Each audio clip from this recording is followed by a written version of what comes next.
আসসালামু আলাইকুম ওরহমতুল্লাহ। প্রিয় ভাই ও বোনেরা, আজ আমি আপনাদের শোনাব একটি ছোট কিন্তু গভীর শিক্ষা দেওয়া গল্প। এক দরিদ্র বালক অভুক্ত অবস্থায় গ্রামের বাড়ি বাড়ি গিয়ে খাবার চাইছিল। অনেকেই ফিরিয়ে দিয়েছিল। অবশেষে এক ঘরে এক মেয়ের দরজায় দাঁড়িয়ে সে একটু খাবার চাইল। মেয়েটি বুঝল ছেলেটি খুব ক্ষুধার্ত। সে এক গ্লাস দুধ এনে ছেলেটিকে দিল। ছেলেটি তা পান করে বলল, আপনার এই দয়ার জন্য আমি চিরকৃতজ্ঞ। আল্লাহ আপনাকে এর উত্তম প্রতিদান দিন। বহু বছর পরে সেই মেয়েটি গুরুতর অসুস্থ হল। অনেক চিকিৎসক দেখেও কোনো সমাধান পাচ্ছিল না।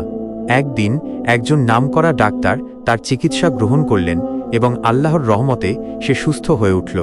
কিছুদিন পর হাসপাতাল থেকে বিল পাঠানো হল। মেয়েটির চোখে জল এসে গেল, কারণ তার পক্ষে এত টাকা পরিশোধ করা সম্ভব ছিল না।